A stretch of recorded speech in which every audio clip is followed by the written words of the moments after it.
Hello everyone, my name is Joseph Amole and I'm here to show you guys a video on how to fill out the activity network.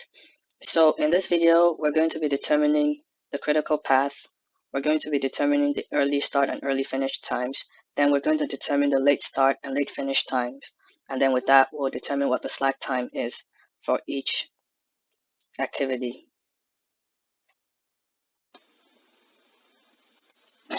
So the first thing is the critical path. So what is the critical path?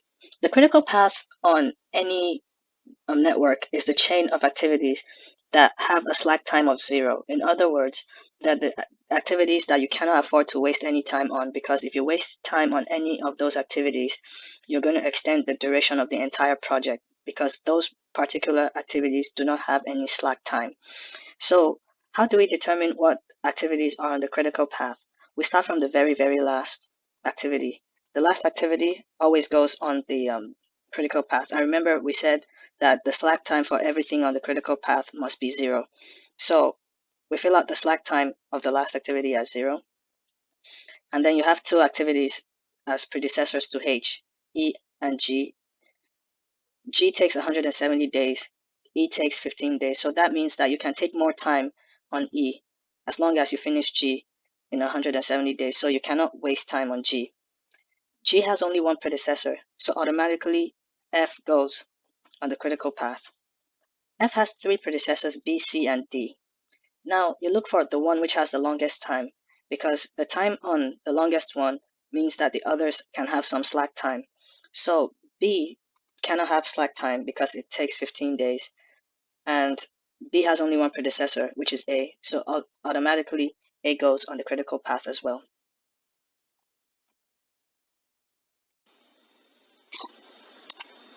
So the next one is the early start and early finish times.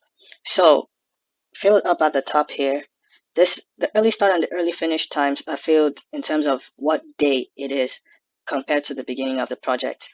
So you start on day 0 if you start early, then because it takes 5 days, you can finish it by day 5.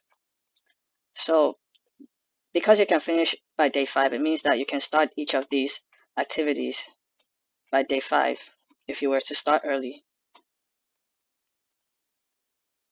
Now, if you go to activity B, you can finish it if you start early by day 20. For activity C, that will be day 15 because 5 plus 10 is 15. And for D, that will be day 10. Now, look at activity F. The earliest time you can start activity F, because it has 3 predecessors, the earliest time you can start is day 20. Because you may finish this at day 15 and finish it at day 10, but you cannot do anything until this one is finished, which is day 20. That's the earliest time you can start activity F. 20 plus 15, that should give you 35. So the earliest you can start G will become 35. And so if you start G at day 35 and it takes 170 days, then it should be done by day 205. And if you took that and looked at E, E has 2 predecessors, B and C. But you cannot start, even if you finished by day 15, you cannot start E until B is completed. And the earliest you can complete B is going to be day 20. So the earliest you can start E is going to be on 20. And it's going to take 15 days. So that's going to be 35. And so the same concept applies to H over here. If you look at H is going to have the earliest time that you could possibly start as 205.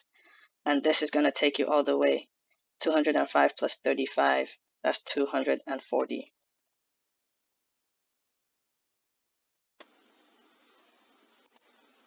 So the next one is going to be the late start and late finish time. So the late start and late finish represents the latest time that you are allowed to begin or finish each particular activity that will not culminate in you extending the entire project. In other words, all of those activities on the critical path, which in this case, all of these which have the slack time of 0, they have to finish, they have to have the same late start and late finish time as the early start and early finish time. So for H, if you have to finish on day 240, then because it takes 35 days, you must start by day 205. So if you look at these two, for E, you actually have until day 205 to finish, because in any case, G won't be done anyways. So you could always finish by day 205. But for G, that's going to be 205 as well. And for E, if you look at the latest time you can start, if it takes 15 days and you must finish by day 205, then that's going to be 205 minus 15, which I believe is 190. And for this, day 35. Remember, the slack time is going to be 0. In other words, it has to finish, there's no space, there's no time to waste, so you don't have no slack. So if you go downwards, this would give you 35 and give you 20 here. And then if you come to this point, to these three over here, the latest time that you're allowed to finish these two, because they're not on the critical path, would be day 20. And for this, of course, it has to be day 20 as well, because if you finished this later than day 20, it's going to affect the entire project. So going backwards, 20 minus 15, that's going to be 5. 20 minus 10 will give you 10. 20 minus 5 should give you 15. So if you trace that backwards up to here, then that would tell you that the latest time that you can finish this has to be day 5. Because if you finish later than day 5, it's going to affect the entire project. And then you have to start this on day 0 as well. So that is how to compute the late start and late finish. It's a backward pass, but the early start and early finish is a forward pass. So for early start and early finish, you start from here and run it all the way to here. But the late start and late finish is from here all the way to here. And so the next thing, which is the final thing, is computing the slack time. What is the slack time? The slack time is just very basic. It's the amount of time that you can waste between starting an activity. In other words, you can say, oh, okay, instead of starting on day 20, I'm just going to wait until day 190 before I start. And that's the slack time.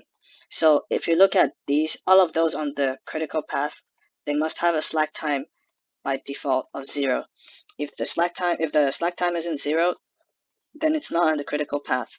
So for this, the slack time is going to be 10 minus 5, because if you started late, you could start on day 10. If you started early, you could start on day 5. So it means that you have a slack time of 5 days. On this, it means that you have a slack time of 10 days. And on this, we can say that you have a slack time of 170 days. So that's how to compute the slack time. Please let me know what your thoughts are. I'll be happy to hear your feedback. Thank you very much.